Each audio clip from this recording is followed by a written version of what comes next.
मौत के बाद जिंदगी का क्या स्वरूप होगा, इस बारे में तमाम तरह की बातें होती हैं, मगर एक चीज़ का तो आपको यकीन होगा कि मरने के बाद आपके शरीर के अंगों की नीलामी नहीं होगी। हाल ही में एक ऑनलाइन वेबसाइट ने मरे हुए लोगों के अंगों की नीलामी शुरू की थी, जिसकी शिकायत भी की गई थी।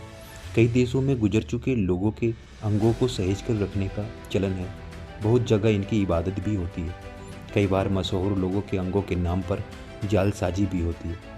श्रीलंका के कैंडी शहर में एक मंदिर में आज भी भगवान बुद्ध के दांत रखे होने का दावा किया जाता है।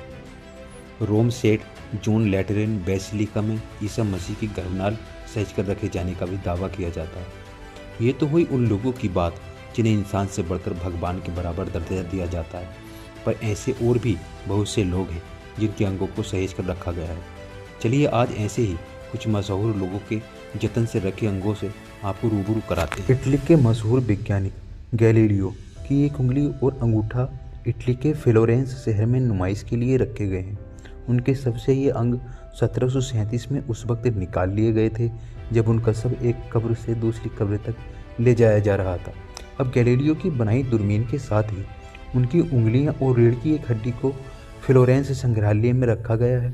गैलीलियो के अनुयायी इस संग्रहालय को एक तीर्थ स्थान के तौर पर देखने के लिए आते हैं। फ्रांस के मशहूर राजा नेपोलियन बोनापार्ट के आखिरी दिन अंग्रेजों की कैद में गुजरे थे। साल 1821 में जब नेपोलियन की सब मौत सेंट हेलेना द्वीप पर हुई तो जिस अंग्रेज सर्जन ने उनका सबका पोस्टमार्टम किया उसने नेपोलियन का लिंग काट लिया था। डॉक्टर ने उसे बाद में महंगी कीमत पर नीलाम कर दिया।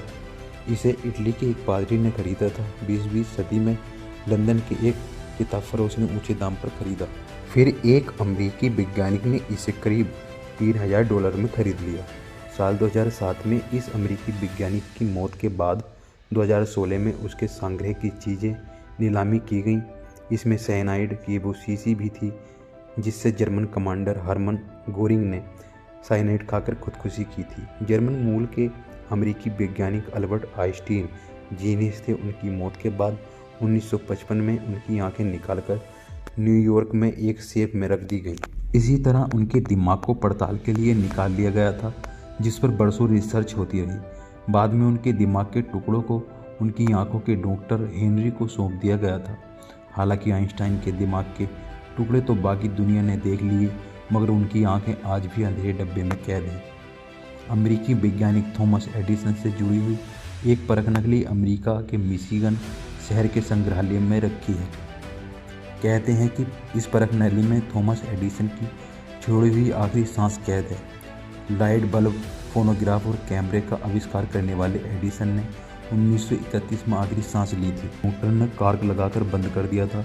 उसे आज तक मिशिगन के संग्रहालय में सहेज कर रखा गया है। इसे बाद में एडिसन के बेटे चार्ल्स ने अपने पिता के दोस्त हेनरी को फोर्ड कर दिया था। फोर्ड ने इसे अपने नाम से बने संग्रहालय में रखवा दिया। साल 2011 में अमेरिका के अल्पासो शहर के एक दुकानदार ने दावा किया था कि उसके पास कुख्यात मैक्सिकन बागी जनरल पेंचो विला की वो उंगली है जिससे वो बंदूक की ट्रिगर दबाते थे। पेंचो की 1926 में हत्या कर दी गई थी। उनके सबको 3 साल बाद डकैतों ने कब्रिस्तान से खोदकर निकाल लिया था। बाद में जनरल पेंचो के सब के टुकड़ों को अलग अलग लोगों के पास होने के दावे किए जाते रहे। जिस अमेरिकी दुकानदार ने यह दावा किया था कि उसके पास पेंचो की उंगली है, तो यह साबित करने को राजी नहीं था। बरसों इस पर बहस होती रही। आज तक डेव नाम का वो दुकानदार पेंचो के नाम से वो उंगली बेच नहीं पाया है। आखिर क्या वजह है कि लोग गुजर चुके लोगों के अंगों में इतनी दिलचस्पी दिखाते हैं?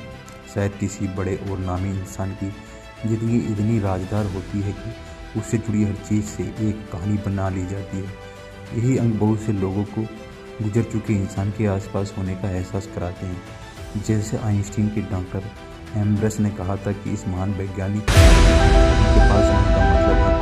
आइंस्टाइन आज